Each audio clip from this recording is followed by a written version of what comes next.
All right, guys, listen. I know October's been getting a little bit of a slow start this year, but remember, that's how parabolic price action is supposed to work. It starts off slowly and then it accelerates and accelerates and accelerates and then boom, Lambo. At the time of recording, Bitcoin is sitting at just under $64,000, and it does look like it's headed back to the upside today a little bit, but it had a little bit of a sell-off over the past week, with the price tumbling almost 10% in just about 4 days. And this is once again due to fears of World War III rising, and Israel was striking Gaza and Lebanon in retaliation to Iran.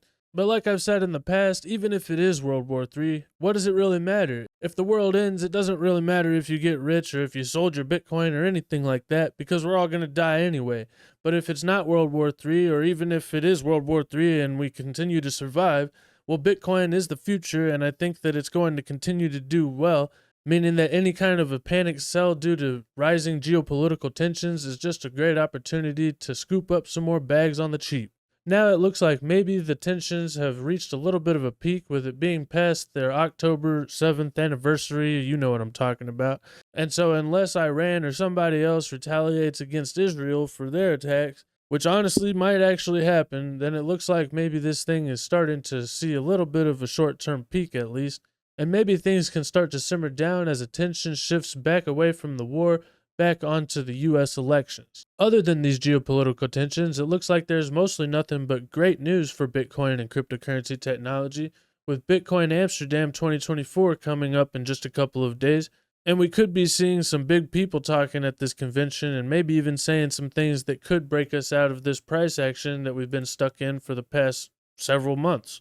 October is traditionally one of the most bullish months for cryptocurrency, and with it being an election year and with the halving just having happened, it looks like we could be in for a wild ride. And if you've been one of the people that was bored into capitulation, then you might miss the ride. But since you're watching while everybody else is not paying attention, I'm guessing that you're one of the people that's probably been scooping up some bags, and you've probably been loading up your rocket because we're getting ready to go to the moon. Like I said, we could be seeing the attention coming away from the geopolitical tensions and back onto the election. And one sign that we're starting to see that sentiment change is that Elon Musk actually showed up at the Butler, PA Trump rally, and it pretty much went viral, which means that obviously people's attention is definitely on the election right now. And with Elon Musk going dark MAGA, as he calls it, and with Trump saying that he's going to add Elon Musk to his cabinet, and Elon saying that he wants to be the head of the DOGE, or Department of Government Efficiency, it looks like, depending on the results of the election, it might not only bring attention back to the cryptocurrency space, but it also might bring attention back to Doge.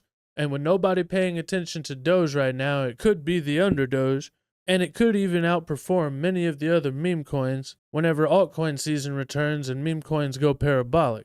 Wins and you become the chief DOGE of DOG, like double G.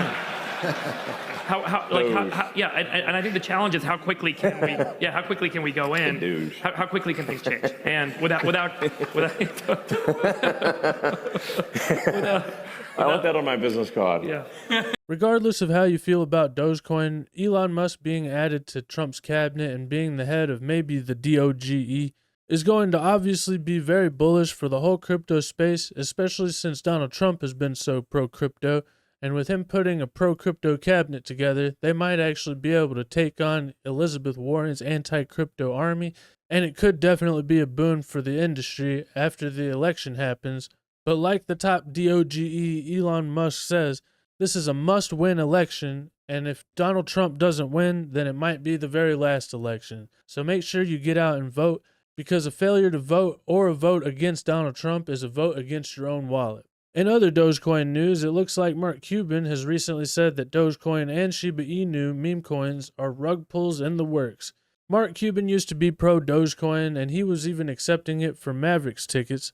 But now apparently, since Elon Musk is so pro-Doge and now Elon is pro-Trump, Mark Cuban is flipping on the Dogecoin community, and now he's saying that the whole thing is a rug pull.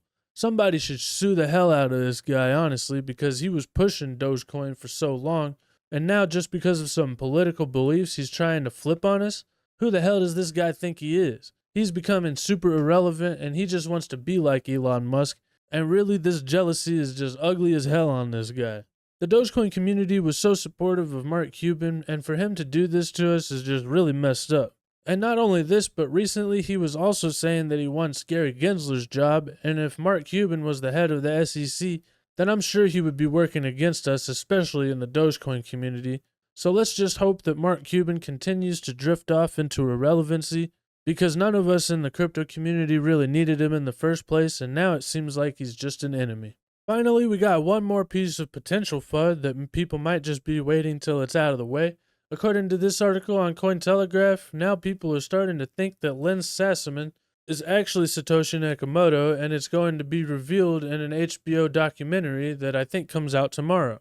It looks like one of the biggest pieces of evidence that might suggest that Sassaman was Satoshi Nakamoto is the timing of the Bitcoin inventor's departure and Sassaman's death. According to this article, it says on April 23, 2011, about 2 months before Sassaman's death, Nakamoto sent his final email to the Bitcoin community.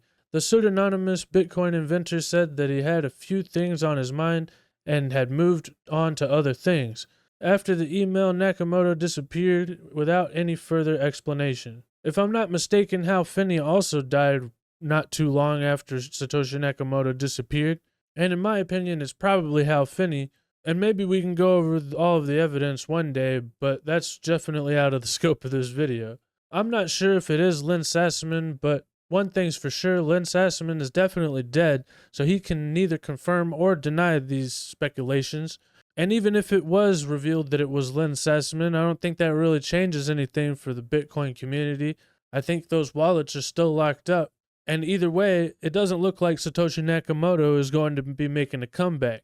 So we'll just have to wait and see what this HBO documentary has to say. But as for me, I still like the coin, and I'm just not worried about this at all. So let me know what you guys think in the comments. Is October still intact, and is this just the slow beginnings of the parabolic price action?